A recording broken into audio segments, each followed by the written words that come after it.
সত্যি কি আমি একজন কন্টেন্ট ক্রিয়েটার? সত্যি কি আমি একজন ডিজিটাল ক্রিয়েটার, নাকি সোনাগাছির উৎকৃষ্টতম দালাল?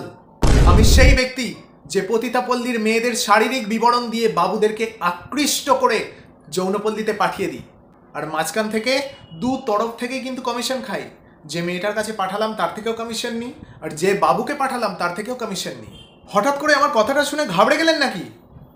চারিদিকে চেয়ে দেখুন, আমার মতো দালালদের সংখ্যা বেড়েই চলেছে, আমার মতো কন্টেন্ট ক্রিয়েটারদের সংখ্যা বেড়েই চলেছে। চারিদিকে শুধু বৌদি রোস্টিং চলছে। বৌদি হোক বা দাদা, ক্যামেরার সামনে অনায়াসে কাপড়ের ভাঁজে শরীর দেখিয়ে দিচ্ছে, ঘর ঘর যেন পতিতাপল্লী হয়ে উঠেছে, আর আমি দালালি করে মহাসুখে টাকা উপার্জন করে যাচ্ছি। উপস, রোস্টিং ভিডিও করে টাকা উপার্জন করে যাচ্ছি। এখন তো সবাই বৌদি রোস্টিং দেখতে বেশি পছন্দ করে।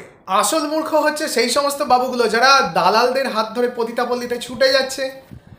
এই যেমন আমাদের মতো কন্টেন্ট ক্রিয়েটার বা বৌদি রোস্টারদের রোস্টিং ভিডিও দেখার পরেই সেই সমস্ত বৌদিদের প্রোফাইলে ছুটে চলে যাচ্ছে তাদেরকে আরও ভালো করে দেখার জন্য। তাতে করে কি হচ্ছে, আমাদের বৌদি রোস্টিংয়ের ভিউয়ার্স অনেক বাড়ছে, টাকা উপায় হচ্ছে। আর বৌদিদের প্রোফাইলে যখন ছুটে গিয়ে তাদের ভিউ বাড়াচ্ছে, তাদেরও কিন্তু ওয়াচ টাইম বাড়ছে আর টাকা উপায় হয়ে যাচ্ছে তাদের প্রোফাইলে। একসময় বাবুরা নোট খরচা করতো, আর এখন ইন্টারনেট খরচা করে। তো সে নোট খরচা করুক বা ইন্টারনেট খরচা করুক, লাভ কিন্তু দালাল আর পতিতাদেরই হয়। যেমন আমার মতো বৌদি রোস্টার বা কাকু রোস্টাররাও লাভবান হচ্ছে, আবার ওদিকে সেই সমস্ত দোলানি বৌদিরাও কিন্তু লাভবান হয়ে যাচ্ছে। কিন্তু এও দেখবেন, দালাল এবং পতিতারা জনসমক্ষে একে অপরকে গালাগালি করছে, খারাপ খারাপ কথা বলছে, মানে যাচ্ছে তাই অবস্থা, কিন্তু ভেতরে সদ্ভাব বজায় আছে। সত্যি কথা বলতে কি, আপনারা আমাকে দেখেছেন, আমার ডি সুমিত কুমার নামে একটা চ্যানেল আছে, ওখানে আমি দুটো ভিডিও বানিয়েছিলাম এই বৌদি কাকু টপিকের ওপরে। একটা অসভ্য কাকিমাদের রোস্ট করলাম, আর একটা হচ্ছে অসভ্য কাকুদের রোস্ট করলাম। তবে ওই দুটো ভিডিও বানানোর পর আমার মনে হলো যে আমি যদি আমার প্রোফাইলটাকে ডিজিটাল ক্রিয়েটার বা কন্টেন্ট ক্রিয়েটার হিসাবেই তৈরি করতে চাই, তাহলে অন্যদের ভিডিও মিনিংলেস, টপিকলেস এবং যাচ্ছে তাই অসভ্য ধরনের ভিডিও নিয়ে আমি কেন ব্যবহার করব?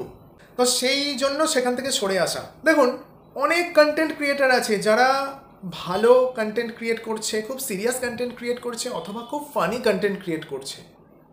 অনেকে রয়েছে যারা খুব গালাগালি দিয়ে কন্টেন্ট ক্রিয়েট করছে, কিন্তু মিনিংফুল গালাগালি দিয়ে, নট লাইক ভুলভাল গালাগালি দিয়ে দিলাম, একটা যাচ্ছে তাই ব্যাপার তৈরি হয়ে গেলো, ছ্যাঁচড়ামি হয়ে গেল, এরকম না। একটা চ্যানেলের নামই গালাগালি দিয়ে, কিন্তু তাদের কন্টেন্ট খুব ভালো হয়, মানে তাদের যে স্টোরি খুব ভালো চলে, কিন্তু আপনারা দেখলেই দেখতে পারবেন বা বুঝতে পারবেন। সেগুলো হচ্ছে অর্থপূর্ণ গালাগালি দেওয়া, যেগুলো বন্ধুদের মধ্যে চলে, কিন্তু মিনিংলেস গালাগালি। মানে যে বৌদি রোস্টারগুলো আছে, ওই পেছনে ধূপকাঠি গুঁজে দেবো, হ্যাঁ, জুতো দিয়ে মারবো, মানে ইউজলেস ধরনের কিছু কথাবার্তা বা ওই চাটন তৈরি হচ্ছে, যেগুলো মানুষজন দেখতে পছন্দ করছে বা আপনারা দেখতে পছন্দ করছেন। মানে এই টপিকটা কতকটা ওরকম হয়ে যাচ্ছে না, যে চায়ের দোকানে বসে কিছু কাকু পরনিন্দা পরচর্চা করে একটা মিচকে হাসি দেয়, খ্যাক খ্যাক খ্যাক খ্যাক করে তিরঙ্গা খাওয়া দাঁত দিয়ে, মানে এই ধরনের একটা আলোচনা হয়ে যাচ্ছে না। যে কাজের কাকিমারা থাকে ঘাটের মধ্যে বাসন মাজতে গিয়ে, ওর মেয়ে কেন পেট কাটা পিঠ কাটা ব্লাউজ পরেছে বা কতটা হাঁটুর ওপর শাড়ি পরেছে, তাই নিয়ে খিক খিক খিক করে হাসি, মানে রোস্টিংয়ের যে লেভেলটা এই জায়গায় নেমে গেছে বলে মনে হয় না? যদি আমি নিজেকে ডিজিটাল ক্রিয়েটার হিসাবে প্রতিষ্ঠিত করতে চাই, তাহলে আমার এই ছ্যাঁচড়ামিগুলো না করলে আমার মনে হয় ভালো হয়। অনেক ক্রিয়েটার রয়েছে, কন্টেন্ট ক্রিয়েটার রয়েছে, অনেক কাকু কাকিমা দেখি খুব মানে ভুলভাল নাচ করে বা ভুলভাল মেকআপ করে গান করে, অন্তত তারা ছ্যাঁচড়ামিটা করে না। তাদের ভিডিও নিয়ে আপনারা রোস্ট করুন, তাতে করে তারাও লাভবান হোক। অ্যাটলিস্ট তারা তো ছ্যাঁচড়ামিটা করছে না এরকম নাড়িয়ে নাড়িয়ে, তাই না? তো তাদেরকে হিট করুন, তাদেরকে জনপ্রিয় করে তুলুন, আমিও করব। তাতে করে আমার চ্যানেলটাও একটু পাবলিসিটি পেলো, তারাও পাবলিসিটি পেলো। আমার বেকার এই সমস্ত নাড়ানি বৌদি বা নাড়ানো কাকুগুলোকে নিয়ে এদের ভিউ বাড়িয়ে আমার লাভটা কি? এরা তো অসভ্য ছ্যাঁচড়া।